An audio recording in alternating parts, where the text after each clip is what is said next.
তোমাদেরকে ধারণা করতে হবে সেটা হচ্ছে সেট। সেট কিন্তু ক্লাস 9 এবং ক্লাস 11 সেটের সম্বন্ধে আলোচনা করা ছিল। এবং সেট কি একটু একবার বলি।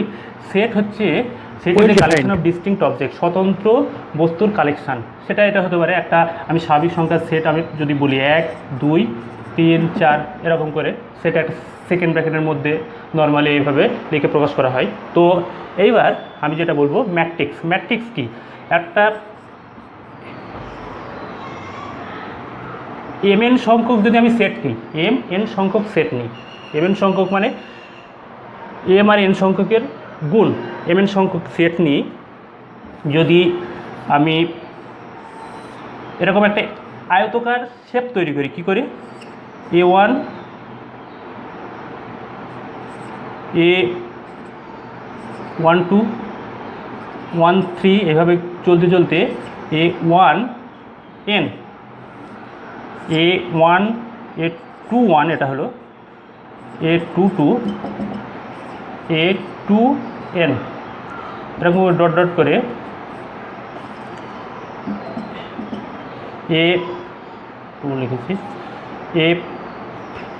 m1 m2 ডট ডট করে mn এরকম যদি একটা আয়তকার শেপ তৈরি করি, তাকে আমি বলবো m ক্রস n অর্ডারের একটা ম্যাট্রিক্স, যেখানে সারি হচ্ছে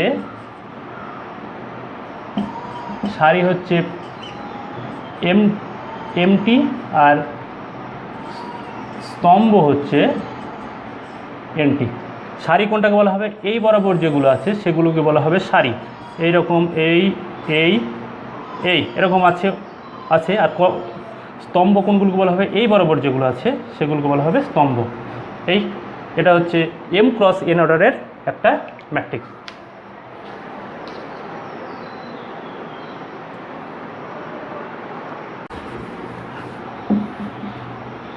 টু থ্রি ওয়ান 1 2 5 এটা একটা 2 cos 3 অর্ডারের ম্যাট্রিক্স। 2 cos 3 অর্ডারের ম্যাট্রিক্স কী করে বুঝছি? আমার এই বরাবর আছে দুটো, উপরে একটা সারি নিচে একটা সারি, মানে এটা m এর মান হচ্ছে 2, আর এই বরাবর আছে কটা? 1 2 3, তাহলে n এর মান হচ্ছে 3। তাহলে এটাকে আমি বলবো 2 cos 3 অর্ডারের একটা ম্যাট্রিক্স। এবার নেক্সট যেগুলো বলছি সেগুলো হচ্ছে ম্যাট্রিক্সের প্রকারভেদ। হ্যাঁ, ম্যাট্রিক্সের প্রকারভেদ।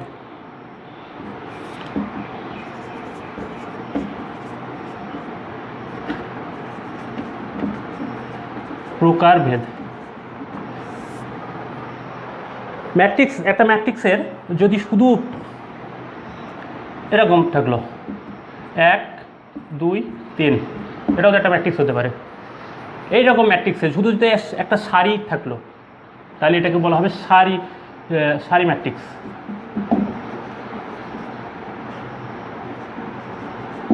যদি সারি থাকে, শুধু সারি দিয়ে তৈরি হয়, তাহলে হবে সারি ম্যাট্রিক্স। এই ম্যাট্রিক্সের আমি নাম কি বলবো? 1 cos 3 অর্ডারের একটাই সারি আছে, আর স্তম্ভ আছে কটা? 3টে। সেটি 1 cos 3 অর্ডারের একটা সারি ম্যাট্রিক্স। 2 নাম্বার যদি এরকম থাকে 4 5 6 এরকম থাকে, এটা একটা স্তম্ভ দিয়ে ম্যাট্রিক্সটা তৈরি, তাহলে এটাকে বলা হবে স্তম্ভ ম্যাট্রিক্স। 3 নাম্বার, এই ম্যাট্রিক্সটা আমি যদি নাম বলতে যাই কত অর্ডারের, তাহলে এখানে বলা হবে 3 cos 1 অর্ডারের। এতে 3টে সারি আছে, একটা স্তম্ভ আছে, সেই জন্য 3 cos 1 অর্ডারের এটা একটা ম্যাট্রিক্স। এবার নেক্সট যেটা বলবো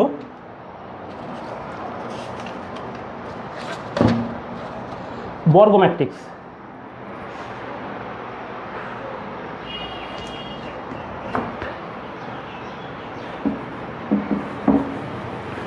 তাহলে সারি ম্যাট্রিক্স হলো, স্তম্ভ ম্যাট্রিক্স হলো, এবার হচ্ছে বর্গ ম্যাট্রিক্স। কোনগুলোকে বর্গ ম্যাট্রিক্স বলবো? 2 3 4 5। এটা সারিও আছে দুটো, স্তম্ভ আছে দুটো। তাহলে এইরকম যদি এম আর এন যদি সমান হয়ে যায়, এম আর এম যদি সমান হয়ে যায়, তাহলে তাকে বলা হবে বর্গ ম্যাট্রিক্স। এম আর এন যদি সমান হয়, এখানে এমও 2 এনও 2, এটা 3 × 3 অর্ডার হতে পারে, সেটাও হবে। 4 × 4 অর্ডার হতে পারে, সেটাও হবে। তারপরে আছে কর্ণ ম্যাট্রিক্স।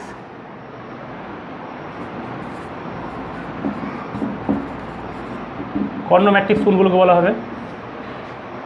1 0 0 0 2 0 0 0 3 বা 4 যাই লিখতে পারেন কেন, শুধু কর্ণ এলিমেন্টগুলো যদি তোমার ছাড়া আর অন্য এলিমেন্টগুলো সব যদি 0 হয়, তাহলে সেইগুলোকে বলা হবে কর্ণ ম্যাট্রিক্স। কর্ণ বরাবর যে এলিমেন্টগুলো ছাড়া, সে পজিটিভও হতে পারে, নেগেটিভ হতে পারে যদি সংখ্যা হয়, আর আদার্সগুলো যদি সব 0 হয়, তাহলে সেটাকে বলা হবে কর্ণ ম্যাট্রিক্স। এবার স্কেলার ম্যাট্রিক্স। হ্যাঁ, কর্ণ ম্যাট্রিক্স আর স্কেলার ম্যাট্রিক্সের ব্যাপারটা খুব সূক্ষ্ম। স্কেলার ম্যাট্রিক্স, স্কেলার ম্যাট্রিক্স কোনগুলোকে বলবো? এই কর্ণ ম্যাট্রিক্সের আমি যে এলিমেন্টগুলো লিখলাম 1 2 3, যদি কর্ণ ম্যাট্রিক্সের এলিমেন্টগুলো সব যদি 2 0 2 0 0 2 0 0 0 2, যদি কর্ণ ম্যাট্রিক্সের এলিমেন্টগুলো যদি সব একই হয়, 2 2 2, তাহলে সেই রকম ম্যাট্রিক্সগুলোকে, যদি 3 3 3 ধরে হতো এরকম, আর আদার্সগুলো সব 0 হতো, তাহলে সেই রকম ম্যাট্রিক্সগুলোকে বলা হবে স্কেলার ম্যাট্রিক্স।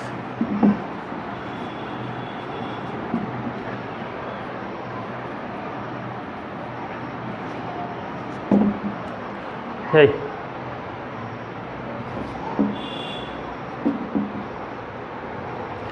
তারপর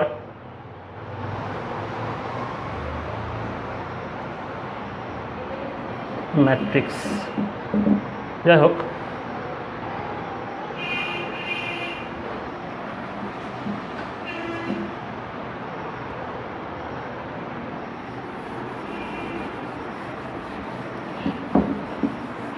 এবার যেটা বলবো সেটা হচ্ছে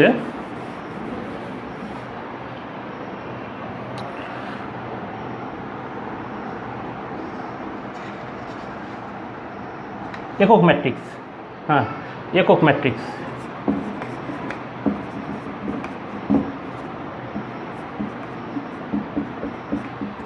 যদি কোনো কর্ণ ম্যাট্রিক্সের শুধু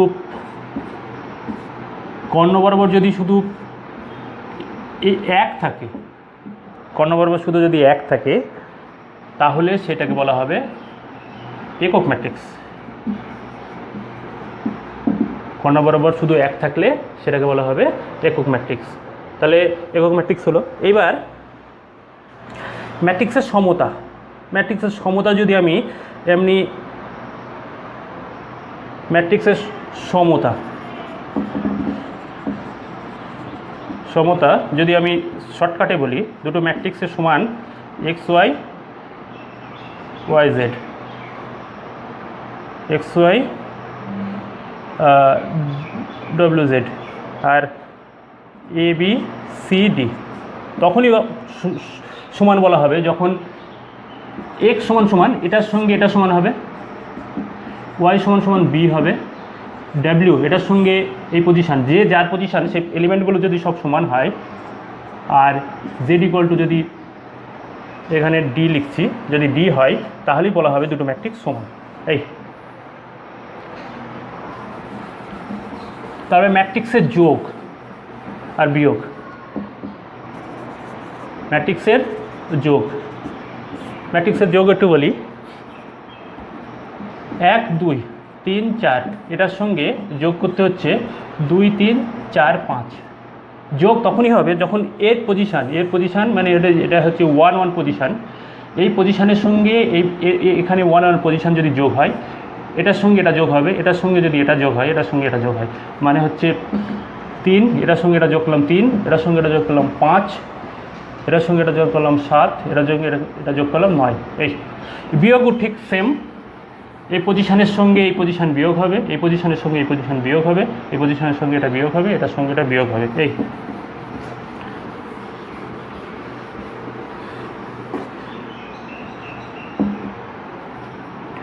এবার বিয়োগটা বলি আরেকবার, ম্যাট্রিক্সের বিয়োগ আমি লিখলাম 3 4 5 6 বিয়োগ 1 2 3 4। 3-এর থেকে 1 বিয়োগ, 3-এর থেকে 1 বিয়োগ করলে 2, এখান থেকে এটা বিয়োগ করলাম 2, এটার থেকে এটা বিয়োগ করলাম 2, এটার থেকে এটা বিয়োগ করলাম 2। এই যা হলো হলো, তাহলে বিয়োগটা এই। এবার গুণের ব্যাপারটা একটু বলি, গুণেরটা বেশি ইম্পর্ট্যান্ট।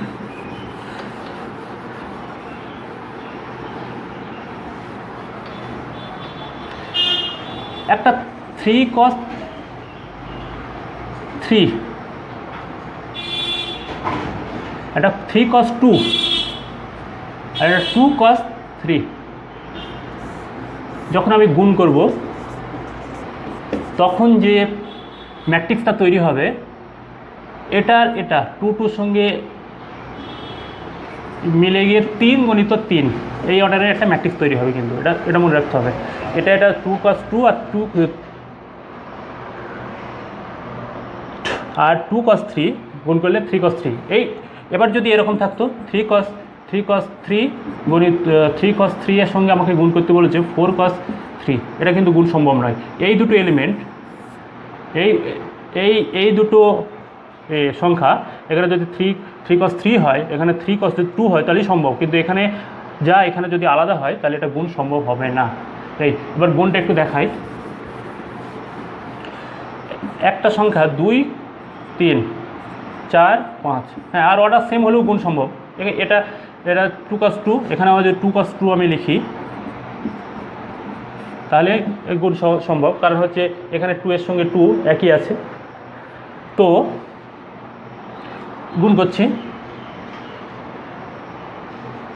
এর সারি আর এর রো কীভাবে হচ্ছে, এটার সঙ্গে এই 2 এর গুণ হলো 2 গণিত এই 2 প্লাস 2 গণিত 2 প্লাস 3 গণিত 4। এটা হচ্ছে এই ম্যাট্রিক্সের প্রথম এলিমেন্ট। সেকেন্ড এলিমেন্ট কোনটা হবে, এই প্রথম সারির সঙ্গে এই দ্বিতীয় কলাম গুণ করতে হবে। এটা কী হবে তাহলে, 2 গণিত 5, এই 2 গণিত 5 আর 3 গণিত প্লাস 3 গণিত এও 5 আছে। এটা হচ্ছে দ্বিতীয় এলিমেন্ট। থার্ড এলিমেন্ট কোনটা হচ্ছে, এবার দ্বিতীয় সারির সঙ্গে এই প্রথম কলাম, তাহলে এটা কত হচ্ছে 4 গণিত 2 প্লাস 4 গণিত 2 প্লাস 5 গণিত 4 হলো। তারপরে এটার সঙ্গে এটা 4 গণিত 5 প্লাস 5 গণিত 5, এটা মাঝখানে কিন্তু সব যোগ। তাহলে কত হচ্ছে হিসাবটা, 4 আর এখানে 12 16, 4 প্লাস 12 16, এখানে 10 আর এখানে 15, 10 মানে 25, এখানে কত হচ্ছে 8 আর 20 28, এখানে কত হচ্ছে 20 আর 25, 20 আর 25 হয় 20 আর 25 45। এই দুটো ম্যাট্রিক্সের গুণ। এই পরের দিন এরপর থেকে হবে, তোমরা কন্টিনিউ ক্লাসটা দেখবে, তাহলে এই চ্যাপ্টারগুলো পরপর আমি করে দেবো।